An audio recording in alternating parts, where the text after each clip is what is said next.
Hello friends, जो आपको मेरी टेबल के ऊपर जो इंजेक्शन दिख रहा है बेलामाइल, जिसके अंदर साल्ट आता है B complex liver extract with vitamin B 12। ये इंजेक्शन आपके पशु में क्या काम करता है, कितनी डोज आप अपने पशुओं को देनी चाहिए, कौन सी डिजीज़ के अंतर्गत इस इंजेक्शन को लगाना चाहिए, किस डिजीज़ में आप इस इंजेक्शन का प्रयोग नहीं करना चाहिए, क्या ये इंजेक्शन आपके पशु में क्या साइड इफ़ेक्ट करता है या नहीं, ये इसके बारे में यानी बेलामाइल इंजेक्शन के बारे में आज आपको डिटेल से बताया जाएगा। तो वीडियो लंबी भी होगी, तो वीडियो को आप स्किप करके मत देखना, वीडियो को पूरी देखना। यदि वीडियो पूरी देखेंगे तो आपको बेलामाइल इंजेक्शन के बारे में पूरी सही और सटीक जानकारी आपको मिल जाएगी। जो अपना ये नया चैनल है विजेंद्र वेट केयर, इस चैनल को भी आप सब्सक्राइब कर लें और साथ में आप जो बेल आइकन है उसको भी दबा लें, क्योंकि इस चैनल पर भी आपको आने वाले समय में बहुत ही अच्छी और नॉलेजेबल वीडियो मिलती रहेंगी। जो अपना पुराना चैनल है वेट पेट एंड केटल, उस चैनल पर तो वैसे वीडियो तो बनी हुई है, लेकिन आपको और भी लेटेस्ट वीडियो चाहिए तो ये आप देख सकते हैं। देखो, ये बेलामाइल जो इंजेक्शन आता है, इसके बी कॉम्प्लेक्स लीवरएक्सटेट, इन्हें लीवरएक्सटेट का मतलब यदि आपके पशु में किसी भी प्रकार की लीवर से संबंधित कोई भी यदि आपके पशु में बीमारी है तो ये इंजेक्शन उनमें बहुत ज़्यादा काम करता है। यानी इसके अंदर लीवरएक्सटेट मिला हुआ है। लीवरएक्सटेट का मतलब है कि यदि आपके पशु में किसी भी प्रकार की लीवर से संबंधित कोई बीमारी या मेटाबॉलिक से संबंधित कोई बीमारी यदि आपके पशु में हो जाए, कई बार यदि आपके पशु में जिस प्रकार से बैक्टीरिया प्रोटोजोआ जनित रोगों में भी इस इंजेक्शन का प्रयोग साइड थेरेपी के तौर पर किया जाता है। यानी ये इंजेक्शन और साथ ही साथ इसके अंदर विटामिन बी 12 जो साइनोकोबालामिन इसका केमिकल नेम होता है, और ये आपके पशु में किसी भी प्रकार की यदि आपका पशु भूख कम लग रही है, खाने में दिक्कत आ रही है, जुगाली बाहर फेंक रहा है, तो उस स्थिति में भी आपके पशु में बहुत ही अच्छा फ़ायदा देता है। या जो आपका पशु कमज़ोर है, आपने कई पशु ऐसे देखे होंगे बहुत ज़्यादा कमज़ोर हैं, उन्हें आप खूब खिलाते पिलाते हैं फिर भी वो कमज़ोरी होते ही कमज़ोर आपको दिखते हैं। तो उस स्थिति में भी आप इस इंजेक्शन का प्रयोग आप अपने पशु चिकित्सक के द्वारा इसका प्रयोग करवा सकते हैं। देखो, आप कौन कौन सी डिजीज़ में आप इस इंजेक्शन को लगा सकते हैं। यदि आपका पशु सिंपल इंडाइजेशन है, खाना पीना कम कर रहा है, जुगाली नहीं कर रहा है या जुगाली कम कर रहा है, खाता कम है, तो उस स्थिति में भी आप इस इंजेक्शन का प्रयोग अपने पशु चिकित्सक के द्वारा करवा सकते हैं।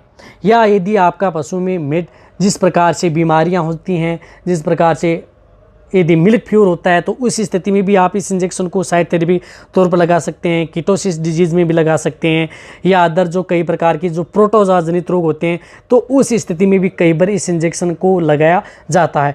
क्योंकि यदि आपके पशु जिस प्रकार से यदि आपके पशु में पीलिया हो गया है, तो उसमें क्या है कि आपके पशुओं की जो लीवर है बहुत ज़्यादा ख़राब हो जाती है, तो उसके दौरान भी ये इंजेक्शन लगाया जाता है। कहने का मतलब है कि जो ये इंजेक्शन है, ये इंजेक्शन आप अपने पशुओं में लगभग बीमारियों में इस इंजेक्शन का प्रयोग अपने पशुओं में करवा सकते हैं। ज़्यादातर आपने पशुओं को देखा होगा कि कई बार आपने इस पशु का ट्रीटमेंट भी करवा चुके होते हैं, फिर भी आपका पशु प्रॉपर जुगाली नहीं कर पाता है या नहीं उठा पाता है। और कई बार पशु ऐसे देखे होंगे कि जिनकी लीवर कमज़ोर होती है, जो कि उसे कुछ खिलाते हैं या ज़्यादा आप उसे कुछ खिला भी देते हैं तो डायरिया, दस्त, पेचिश उन पशुओं को बार बार हो जाता है।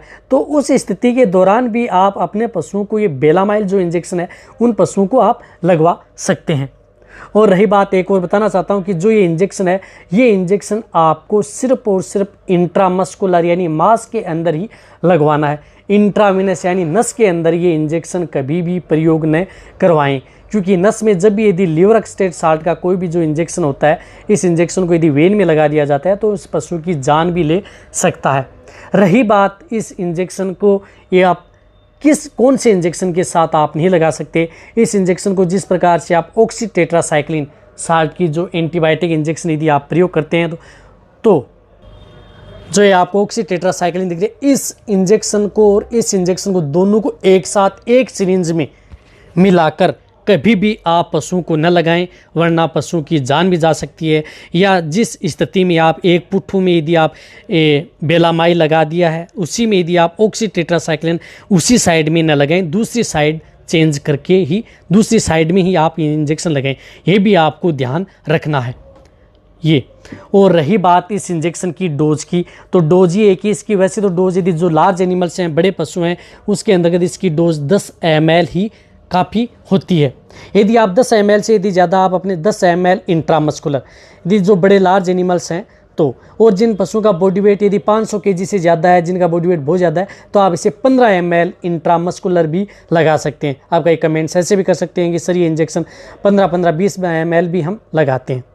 तो यदि आप 15-20 ml ये इंजेक्शन लगाते हैं तो आपकी बेवकूफ़ी ही है, क्योंकि ये आपके पशु में सिर्फ काम तो करता है 10 ml का, और ये जो 10 ml यदि आप एक्स्ट्रा लगाते हैं वह आपका पशु के पेशाब के साथ, यूरिन के साथ बाहर फेंक देता है। यानी ये जो विटामिन बी का जो समूह है ये पानी में घुलनशील विटामिन होती है। तो पानी में घुलनशील विटामिन का मतलब है कि जो भी इसकी डोज यदि आपके पशु में ज़्यादा लग जाती है तो वो आपके पशु में काम तो नहीं करती बट नुकसान भी नहीं करती, साथ में आपको क्या है पेशाब के साथ बाहर निकल जाती है।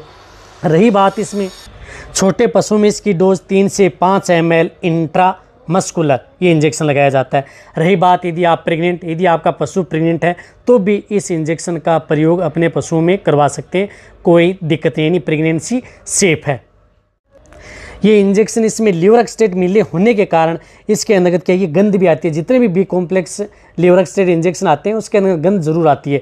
तो इसके यदि पशुओं का यदि दूध निकालते हैं तो दूध के अंदर भी सुगंध आती है या गंध आती है कई बार। तो जब भी यदि आप उन पशुओं का दूध निकाल करके कच्चे दूध का प्रयोग न करें, गर्म दूध का ही प्रयोग आप करें। और रही बात इस इंजेक्शन को यदि आपके पशु का जो टेम्परेचर यदि हाई हो जाता है 104-105 डिग्री फ़ारेनहाइट चला जाता है तो हाई टेम्परेचर में आप इस इंजेक्शन का प्रयोग न करें, उससे आप बचें। जिस प्रकार से कई बार प्रोटोजोआ जनित रोग हो जाते हैं उसके अंतर्गत इस इंजेक्शन का प्रयोग जरूर किया जाता है, लेकिन वो किया जाता है पशु चिकित्सक के द्वारा ही। उस स्थिति में देखा जाता है कि इसके अंतर्गत लीवर पर क्या प्रभाव पड़ा है या इसके अंतर्गत क्या दिक्कत हुई है। तो उस स्थिति में यदि पशुओं का टेम्परेचर हाई हो जाता है तो उस स्थिति में भी ये इंजेक्शन कई बार उन पशुओं को लगवाया जाता है, लेकिन वो लगवाया जाता है पशु चिकित्सक के द्वारा ही कि डायग्नोसिस करके कि इसमें लगाया जाता है या नहीं लगाया जाता। रही बात इस इंजेक्शन की कोई साइड इफेक्ट, तो अभी तक बेलामाइल जो बी कॉम्प्लेक्स एंड लीवरएक्सटेट जो इंजेक्शन के साथ के जो इंजेक्शन आते हैं उस इंजेक्शन का अभी तक कोई इस तरह का कोई साइड इफेक्ट आपके पशु में नहीं होता है जो आपके पशु में बहुत ज़्यादा मेजर प्रॉब्लम करे। जहाँ तक होता है ये पशुओं के लिए सेफ होता है। एक और बताना चाहता हूँ कि शॉर्ट तरीके से आप अपने पशु, जो पशु कमज़ोर हैं, खाना पीना नहीं कर रहे हैं, जुगाली नहीं कर रहे हैं, रामबाण है, उन पशुओं को आप ज़रूर दें, लगातार दें। 1 दिन से लेकर के लगातार 5 दिन तक भी उन पशुओं को ये इंजेक्शन ओनली ऑन इंट्रामस्कुलर दिया जाता है। हाई डोज न दें, डोज जितनी होती है उतनी डोज दें, अच्छा रिजल्ट लेना है तो। और किसी भी तरह के मेटाबॉलिक डिजीज़ में आप इस इंजेक्शन का प्रयोग कर सकते हैं। कई इस प्रकार की जो बैक्टीरियल, वायरल, फंगल या जो प्रोटोजोआ जनित रोग होती हैं उसके अंदर भी यह साइड थेरेपी के तौर पर इस इंजेक्शन का प्रयोग करवाया जाता है। अब देखो आपको मैंने पूरी अच्छी और डिटेल से जहाँ तक हो सकता है बेलामाइल के बारे में पूरी जानकारी देने की मैंने कोशिश की है। यदि आपको मेरी वीडियो अच्छी लगी है बेलामाइल पर तो आप नीचे जाके कमेंट में लिखें मेरी वीडियो को आप अपने दोस्तों के साथ, पशुपालकों के साथ और मेरे जितने वेटरनरी स्टूडेंट हैं उनके साथ भी आप इस वीडियो को जितना उसके शेयर करें, मेरी वीडियो को आप लाइक करें। आपके एक लाइक से मेरे को मोटिवेशन मिलता है और मैं आपके लिए अच्छी से अच्छी और नॉलेजेबल वीडियो आपके लिए हर समय ऐसे लाता रहूँगा। इस तरह से आप मेरी वीडियो देखते रहें, इसी तरह से आप मेरे को प्यार देते रहें। थैंक्स, धन्यवाद।